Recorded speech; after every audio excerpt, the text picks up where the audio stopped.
그래서 말씀드린 대로 우리 기독교회의 핵심적인 절기는 성탄절도 아니요, 추수감사절도 아니요, 바로 예수님의 고난과 죽으심과 부활입니다.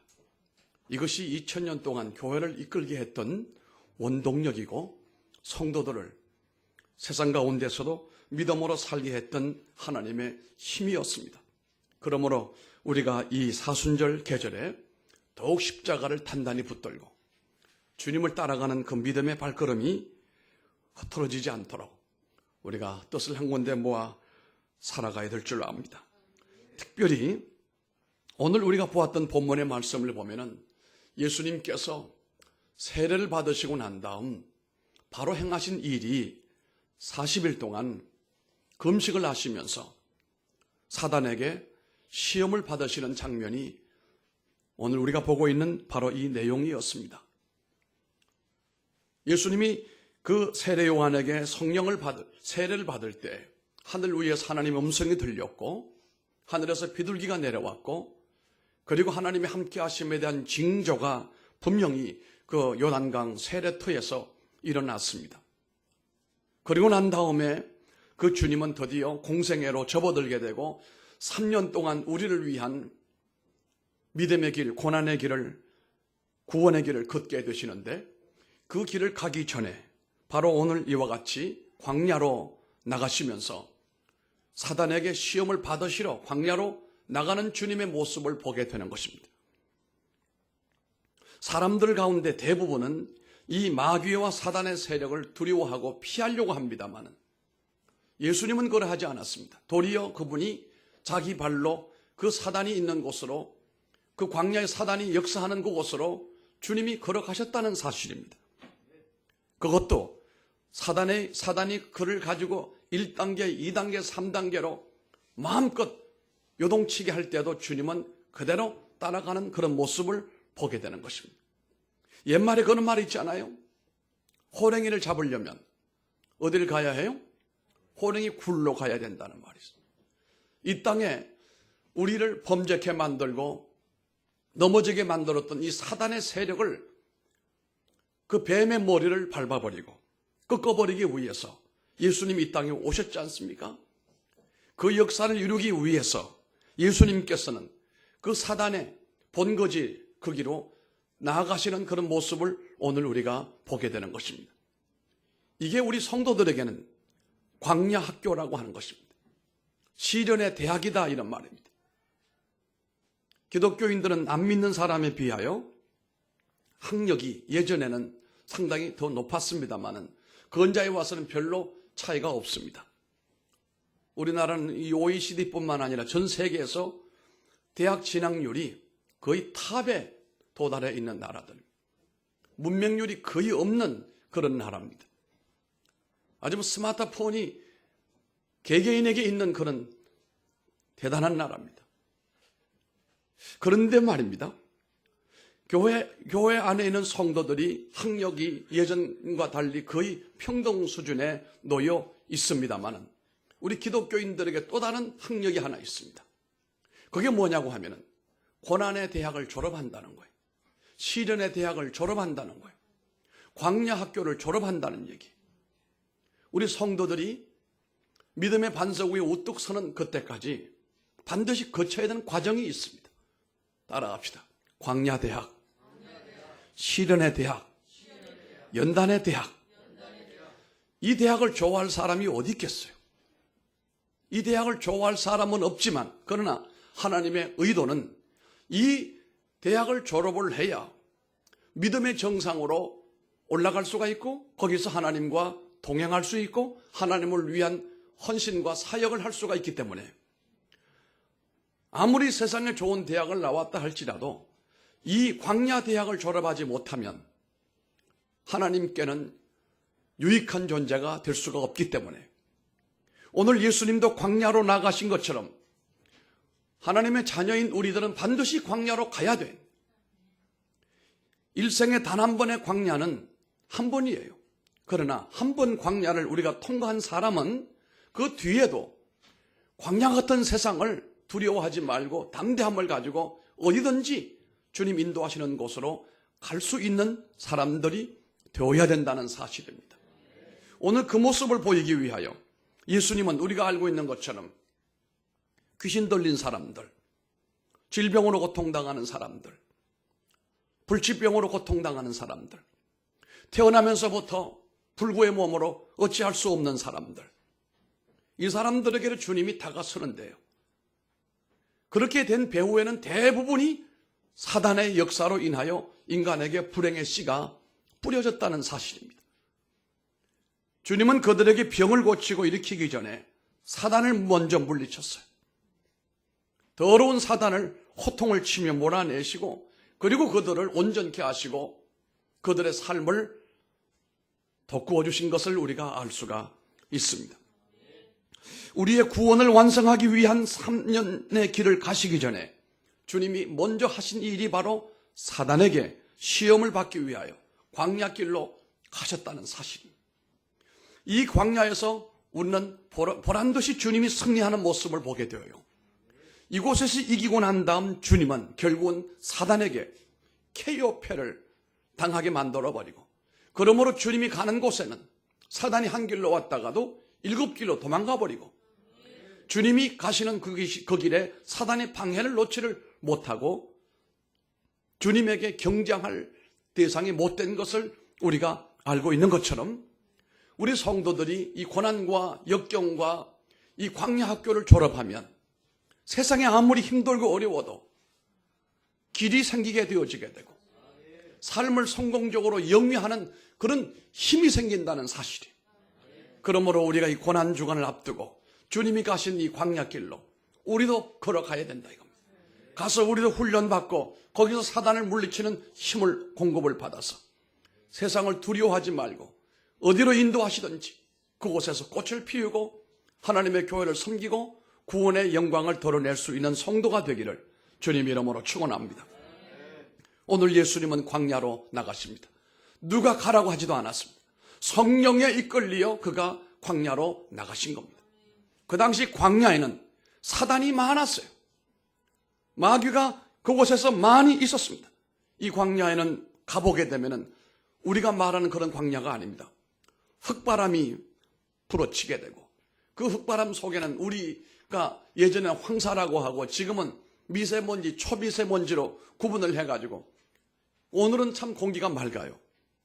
요 근자에는 공기가 얼마나 탁하고 좋지 않은지 시내 나갔다 오게 되면은 아주 목이 칼칼 나고, 그래서 염려가, 아이고 어린 아이들이 앞으로 어떻게 이 땅에 살까, 정신적인 혼란도 말이 아니지만 이 환경이, 이 먼지가 그렇다고 맨날 마스크를 쓰고 이렇게 다니냐 이거예요. 염려거리죠. 그런데 예수님이 나가신 광야에는 석회질이 있는 모래바람, 아주 미세한 사막풍이 불어오게 되면 그 안에 석회질이 담겨져 있는 이런 모래가 날아오게 됩니다. 이스라엘의 저 남쪽 부엘세바 끝이죠. 국경입니다. 부엘세바. 거기까지만 농사가 되고 부엘세바를 넘어가게 되면 농사가 되지가 않아요. 우리가 알고 있는 것처럼 아브라함이 그곳까지 내려가서 농사를 지었지요. 그 남쪽으로는 농사가 되지 않은 사막이라고 하는 사막이에요. 시나이 광야가 열려지는 그런 곳입니다. 그런데 바람이 불어오게 되면 그쪽에서 바람이 불어온다. 뿐만 아니라 예수님이 가신 이 요단강 쪽에는 사해의 골짜기 쪽으로 휘몰아치는 이 석회질이 있는 이 먼지 모래가 이게 보통이 아닙니다. 요단강에서 주님이 세례를 받으시고 그리고 얼마 있지 않아서 바로 사단에게 시험을 받으시려고 광야로 나가실 때 많은 사람들은 염려했을는지 몰라요. 예수님이 광야에서 어떻게 시험을 이기려고 하실까? 사람들은 아마도 예수님이 광야로 가시는 것을 염려했을는지도 몰라요. 그렇지만 주님께서는 아무런 두려움이 없이 광야길로 가면서 목적은 내가 마귀와 맞서야 하리라. 마귀와 맞서는 광야의 이 도전을 주님께서 미리 아시고 정면으로 도전하는 발걸음으로 광야로 가시게 된 겁니다. 주님이 광야에 가셨는데 성령님의 그 인도로 따라서 그곳에 가신 것처럼 우리 성도들도 광야 같은 곳으로도 가야 된다는 겁니다. 칠흑같이 어두운 광야길로 주님이 가시고 그곳에서 두 가지 고통을 겪는데요. 한 가지는 뭡니까? 40일 동안 금식하는 가운데 굶주림, 목이 타들어가는 그 굶주림. 저는 40일 금식을 해보지 못했어요. 7일 동안 한 일주일 동안 금식을 해봤어요. 일주일도 보통이 아니에요. 눈에 헛개비가 뛸 정도로 혼란이 오더라고. 저 원주 어떤 기도원에서 금식을 했는데 처음에 금식 기도 시작을 하고 그 산에 기도하러 올라갔다 내려왔다 하는데요. 올라갈 때 보니까 밭에 그 딸기가 파란 딸기가 이렇게 있더라고요. 4일 5일 지나니까 내 눈에 그 파란 딸기가 빨간 딸기로 보였어요. 이상하네. 며칠 동안 이게 익었는가. 나중에 금식 끝나고 난 다음에 보니까 그 딸기는 역시 파란 딸기였어요. 사람이 일주일만 안 먹으면 눈에 헛개비가 보인다는 얘기. 정신이 혼란하다 이거예요. 하나님이 40일 동안 금식하라고 하시면 저는 하겠습니다만 아직은 하나님이 사인을 주시지 않았기 때문에 할 필요가 없다고 믿고 나는 아직은 40을 금식하지를 않았습니다만 예수님은 40일을 금식하신 거예요. 말이 그렇지. 하루 3끼 음식 가운데 2끼 안 먹고 1끼 먹어도 견디기 어렵고 3일만 금식을 해도 견디기가 어려운데 무려 40일 동안을 주야로 금식을 하셨다는 그 주림, 배고픔, 온몸이 식어져 가고 온몸이 말이 듣지 않는 이 어떤 죽음과 삶의 그 경계선에서 주님이 고통을 당하신 거예요. 그 다음 두 번째 고통은 외로움이었습니다. 말로 할 수 없는 외로움입니다. 지금 예수님 주변에는 아무도 없어요. 그리고 주님이 서신 무대는 광야예요. 모래바람이 불어오는, 흙먼지가 불어오는 그 광야에, 그 무대에 주님이 홀로 서신 거예요. 아무도 주님에게 힘이 되는 사람은 없었습니다. 사람이 외로움이라고 하는 것은 참 힘든 겁니다. 아니, 그 외로움이라고 하는 것은 정신적인 병을 일으킬 수 있는 원인이 되는 것입니다. 그러므로 사람들은 독처하는 것이 좋지 않습니다. 결혼해야 됩니다. 아멘도 안 하시는군요. 우리 교인들은 다 결혼해야 됩니다. 결혼하고 난 다음에 자녀를 많이 낳아야 됩니다. 할 수 있는 대로. 그게 하나님의 나라를 위하여 우리가 기본으로 할 일이다 이 말입니다. 지금 우리 시대는 결혼하지 않는 것이 대세입니다. 결혼한 사람들은 어떻게 사는지 주변 사람들이 염려 있는 눈길로 쳐다보는 경우가 됐다니까요. 오늘 우리 두 사람을 볼 때 얼마나 감사한지 여러분 기도 많이 하시기 바랍니다. 보란듯이 멋있는 부부가 돼서 믿음으로도 하나님 앞에 영광 돌리고 많은 사람들에게 영향을 줄 수 있는 그런 아름다운 행복한 부부가 될 수 있게끔 기도하시기를 바랍니다. 그런데 홀로 있는다라고 하는 것은 외로움이에요.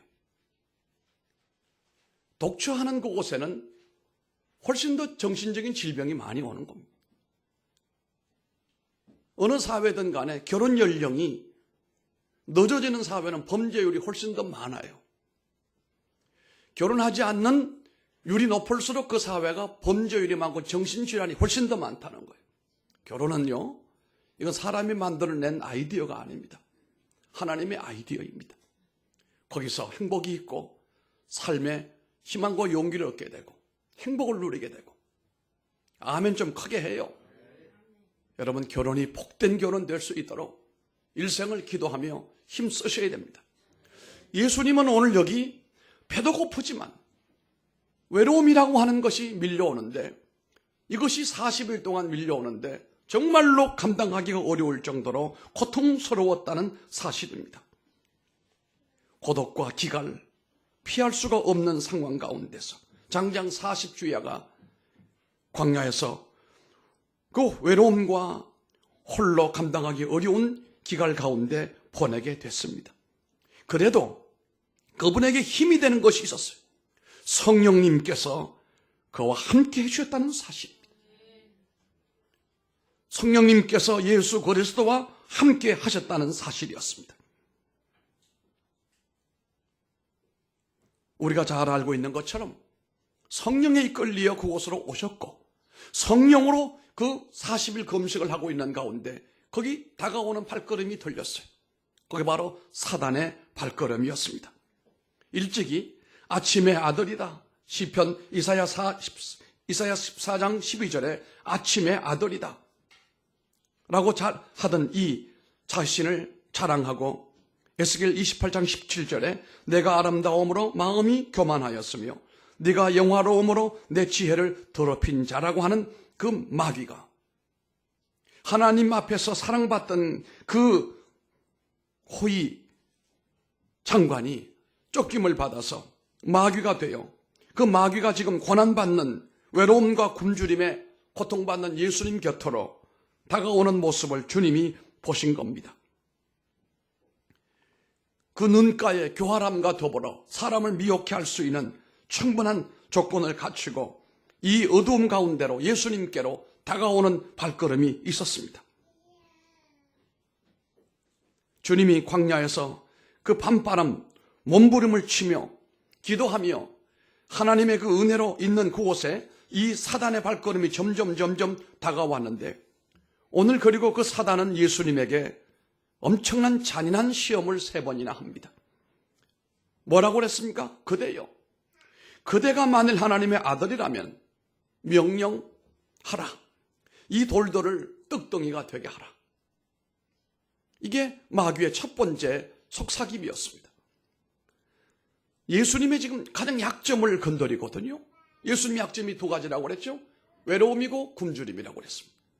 여기 떡덩어리가 되게 하라고 하는 것은 이 가람, 배고픔, 굶주림에 대한 사람의 가장 확실한 욕구입니다. 욕구입니다. 우리가 여러 가지 인간의 기본적인 욕구가 있습니다만은 그 욕구 가운데 이 먹는 것은 피할 수가 없어요. 사람이든 동물이든 이 먹는 문제가 해결하지 않으면 죽습니다. 그런데 40일이나 굶주린 그 주님에게 이 떡덩어리, 돌들이 변하여 떡덩어리가 되게 하라. 아마 예수님께서 40일 동안 고난당하신 그곳에는 그 들에는 그 광야길에는 아마 송편처럼 생기고 떡덩어리처럼 생긴 돌들이 무수히 많이 깔려 있었을 것이다. 그걸 가리키면서 이 돌들을 떡덩어리가 되게 하라. 그렇게 말했습니다. 예수님에게는 말할 수 없는 가혹한 시험이었습니다. 사실 그렇게 하고 싶은 마음이 있었는지도 몰라요. 우리가 잘 알고 있는 것처럼 모세가 백성들에게 하늘의 양식을 만나와 메추라기를 비처럼 내리게 하심으로 백성들이 먹었던 것처럼 그것을 연상케 하는 그런 내용이었습니다. 굶주리고 있는 주님에게, 양식에 굶주려 있는 그 주님에게 이 돌들이 떡이 되게 하라고 그렇게 속삭이고 있을 때에 주님께서 하신 말씀이 사람이 떡으로만 사는 것이 아니다. 하나님의 입에서 나오는 모든 말씀으로 말미암아 산다. 주님이 단호하게 이 사단에게 사람이 떡으로만 살 것이 아니요 하나님의 입으로 나오는 모든 말씀으로 살 것이라 라고 말하니까 사단이 뒤로 물러서 버리고 말았습니다. 그러나 끝까지 돌아선 건 아니었습니다.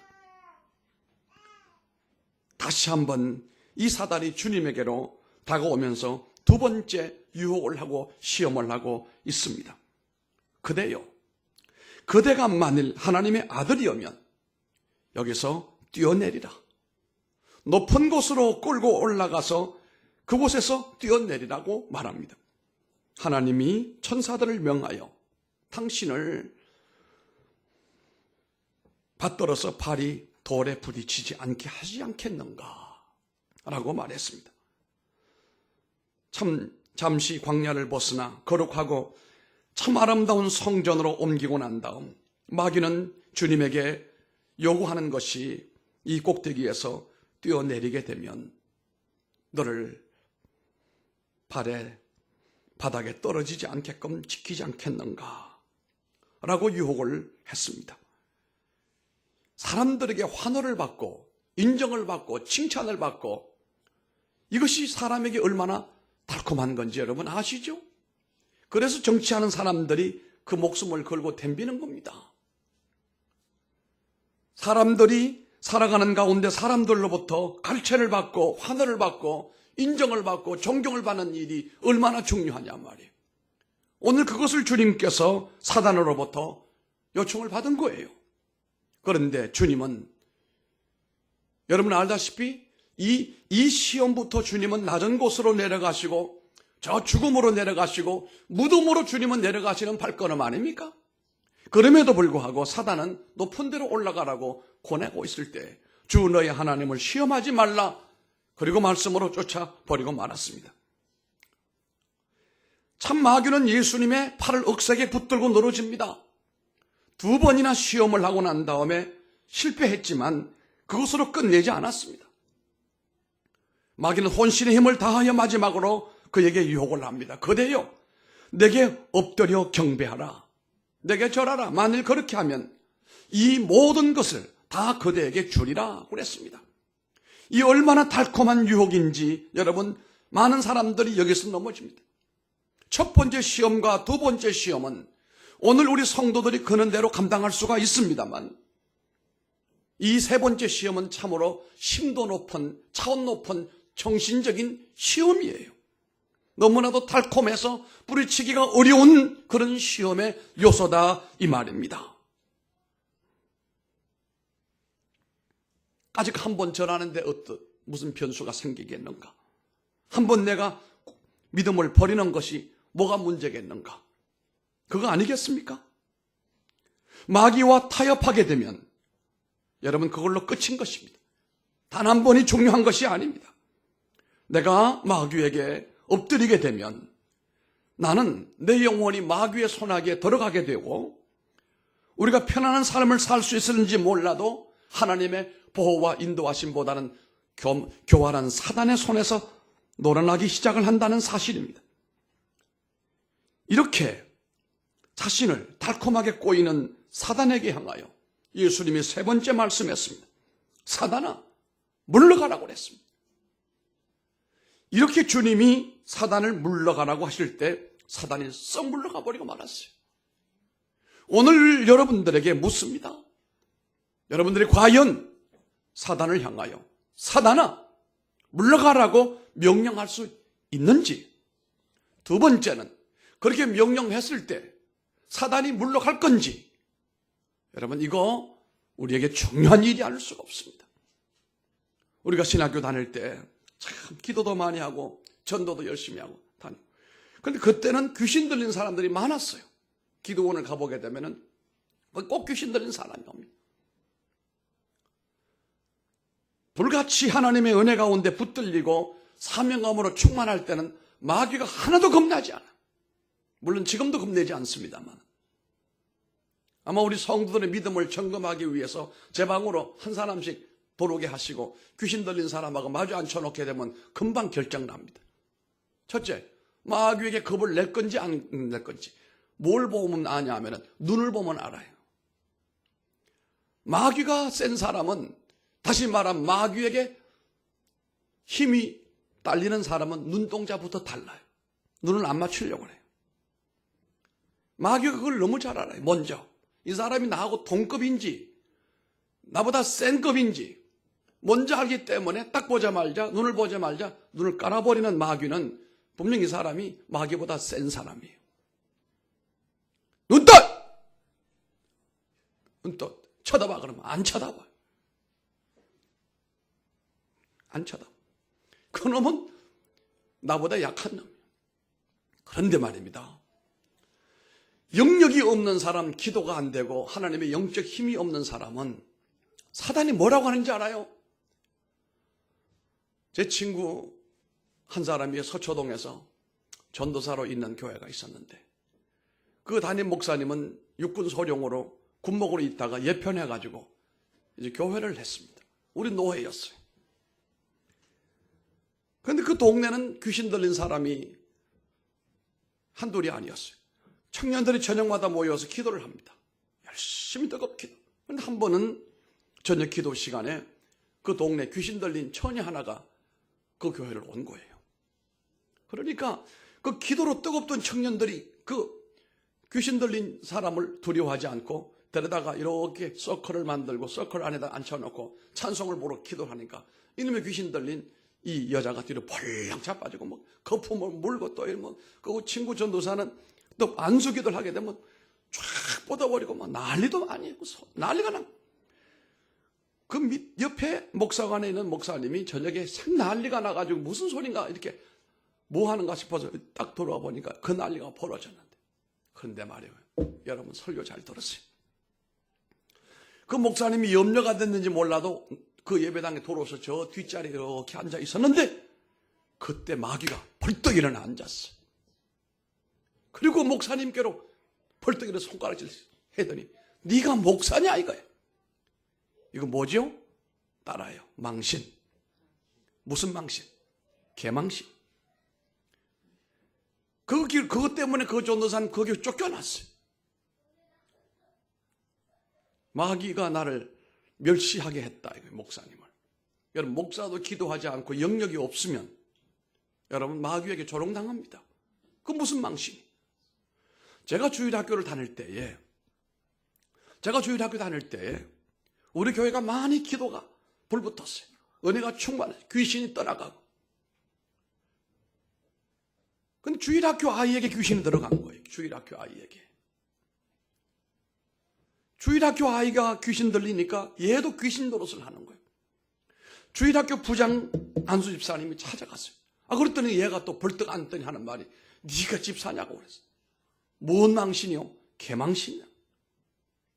그런데 그 아이에게 눈을 그냥 꾹 감게 만들어버리고 쓰러지게 만든 건 주일학교 학생이 친구였어요. 그 아이는 기도를 많이 하는 아이예요. 여러분 주일학교 아이들도 기도 많이 하게 해야 돼요. 어쨌든 사탄을 이기게 해야 돼요. 마귀를 이기는 교인들이 돼야 돼요. 마귀에게 지면 처참하게 되는 거 아이고 어른이고. 이 아이가 와서 자기 친구에게 야 기도하자고 그랬더니 막 겁을 내고 안 한다고 막 기도하자고 그랬더니 애가 알았어 그러고 얘가 기도하고 난 다음 귀신 나갔다니까요. 하나님의 영역이라고 하는 건 애 어른이 중요한 게 아니에요. 얼마만큼 내가 영역을 가지고 사단을 멸할 수 있느냐 이거예요. 오늘 예수님께서 마지막으로 사탄아 물러가라라고 말했을 때 사탄이 그 길로 싹 물러가 버리고 말았어요. 우리가 표현하는 말로 말하면 한 길로 왔다가 몇 길로 가요? 7길로 냈다 도망을 가버려. 이런 믿음이 여러분에게 있느냐 이거예요. 이런 능력이 여러분에게 있느냐 이 말이에요. 이것이 된다면 우리들도 광야로 나가야 돼요. 왜 가야 됩니까? 거기가 선교지요? 거기가 하나님의 일을 해야 될 곳이다. 거기가 교회일 수도 있어요. 사단을 이기는 능력을 가지고 있는 사람들은 집안에 가만히 있으면 안 됩니다. 주를 위하여 나가야 됩니다. 거기가 어디든 간에 주님을 위하여 일하는 그곳으로 가야 됩니다. 왜요? 사단을 이기는 힘이 있는 사람이기 때문에. 하나님께서 쓰시는 사람은 바로 이런 사람인데 그런데 특징이 하나 있어요.